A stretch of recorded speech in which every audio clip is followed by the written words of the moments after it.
Hello YouTube, this is Blackfire coming at you with another video. I know it's been a while since I made a video, but we've had some really some crazy things going on here lately. So anyways, today's video is going to be kind of talking about some things. I know on this channel I've talked ad nauseum about power and how the PS5 is going to be more powerful, and today I just kind of want to talk onto that a little bit. And anyways, let's get into today's video, you guys. First thing I want to talk about is the power difference, right? Obviously we've seen the PlayStation 5 specs. I watched the video and everything, and I had to kind of I didn't really understand why Sony went with the strategy that they're going with. I really didn't understand. This is not generally Sony's MO, right? They're usually very much on point when it comes to power. They're generally always the more powerful console. It's it's Sony's MO. It's what they normally do. But I think the things, I want to say first, I'm sorry to anybody who's watching my videos and and was like really excited about the aspects of the PlayStation 5 at 13.3 T-flops and being this extremely powerful console. Well, here's the thing though. I've got some very good news for you guys, okay? Yes, the PlayStation 5 confirmed at 10.28 T-flops, right? So 10.3 T-flops is what Mark Cerny confirmed, right? But I've been doing some studying, I've been doing some research, and I've been doing some digging, and I want you guys to know, okay, there's a strategy going on here, right? And that strategy is brilliant. This is Sony's MO. Sony, they know what they're doing. And we should trust them that they know what they're doing. Okay, let's go back to the PlayStation 2 generation for 1 minute. I've been doing some research on the PS2, and I found out that the PlayStation 2 was actually one of the weaker consoles in that generation. The Nintendo GameCube and the Xbox were both more powerful, but we knew who won that generation. Obviously, it was the PlayStation 2. 155 million plus PlayStation 2 sold. That's winning. It was the preferred console, right? So even though it was the weaker of the two, I think it was the better optimized of the two, right? It was the better console, had the better games. Sony knows what they're doing, and I think we should trust them because they know how to strategize, okay? So here's what I'm going to break down for you guys, right? Let's talk about the SSD in the PlayStation 5. Yes, we're looking at 10.28 T-flops, right? And we're seeing the 12 T-flops on the Xbox Series X. But here's the thing. That SSD, and here's words I'm going to say. Speed equals power, okay? And I know what I'm talking about here because, I work fast food. So I'm very fast, right? And I think preferably you'd want me in a specific place. Why? Because I'm fast. The speed equals velocity, okay? This is science. This is not theoretical. This is science. Speed equals power, okay? Would you, if you're in a race, would you want somebody who's stronger or would you want somebody who's faster, right? Okay, and this is where I'm going down to here. Sony's strategy with the PlayStation 5 is perfect, and I've done a lot of thinking on it. You already see the law of diminishing returns on graphics, right? Okay, then answer yourself this question. Even though the Series X has 12 T-flops of GPU power, is it gonna make a difference? And I'm gonna tell you what the answer to that question is. No, it's not. And here's the reason why. I know that sounds crazy, but I'm gonna tell you why it's not gonna make a difference. Because there's only so real a game can look. We're starting to see the law of diminishing returns, right? Games are only gonna look so real. In this generation, we will see photorealistic graphics. When we get to that point, what's going to make the difference here?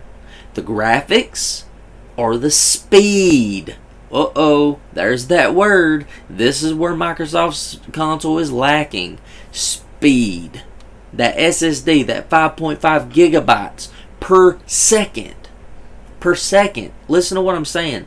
per second will be, think about it like this. You'll be booted up playing a game while Xbox Series X is still over here staggering to get their game running, right? To get the game on. It's frame rates are going to be through the roof because of the PlayStation 5's SSD. The Xbox Series X will not be able to keep up. Okay? This is why it's so important. Sony said, look, there's no need, graphics can only look so real. Okay? So when you get to that point, what's going to make the difference? Speed. When you get so realistic, that 12 T-flops those two extra T-flops, 1.7 extra T-flops is going to be needed to try to push out at the same speed that the PlayStation 5 is. So, we've heard from developers it's revolutionary. Why? It's exciting. It's the most exciting piece of tech in 20 years. Okay? It's very important. Why are they saying that? Because, think about it like this. Let's go back to the Super Nintendo days. Let's go back to the regular Nintendo days. Imagine it, popping in a game and playing, instantaneous. No load times, right? No download patches. Pop it in and play. You think that that's going to be possible with the Series X? No, it's not. It's not going to be possible. You will get games that will load, play instantaneous. It'll be so fast that you'll be like, boom, boom, boom, you're in the game. The way games are designed, everything about games, because of that speed. But nobody's talking about it. That GPU's not going to make a difference. Once games hit realism, you tell me, what's it going to make the difference? How's it going to make any difference when games look real? It's not. But what is going to make the difference is that speed. Because the PlayStation 5 and the Series X, I'm telling you, will have perfect parity. But here's the real kicker. For 2 years, Xbox has already confirmed, Microsoft has confirmed, Matt Booty confirmed, there will not be Xbox exclusive games for the Series X for 1 to 1.5 to 2 years. Because guess what that means? You will be getting PlayStation 5 exclusive games way before this. You will see out the gate PlayStation 5 games that will be coming out. That will be taking full advantage of that speed, full advantage of those graphics and 10.28 T-flops. And all you're going to see over here on Series X, guess what? Gears 5 remastered on the Series X. And we've already seen that. It's nothing exciting. It's nothing to really drive home about. Do you understand what I'm saying here? For 2 years. So PlayStation will have the upper hand for 2 years. And not even including when you start seeing these third-party games. And here's another thing. Devs will make their games on the PlayStation 5 first. And then, guess why? Because it is the lesser of the two consoles. Smart. But here's the real kicker. Even though PlayStation 5 they will develop, third-party devs will make their games for the PS5 and port it to the Series X. Guess what? You're not going to see any difference. The graphics will look identical. But you know what will make a difference? That speed. And even though the Series X has an SSD, it's not even on par.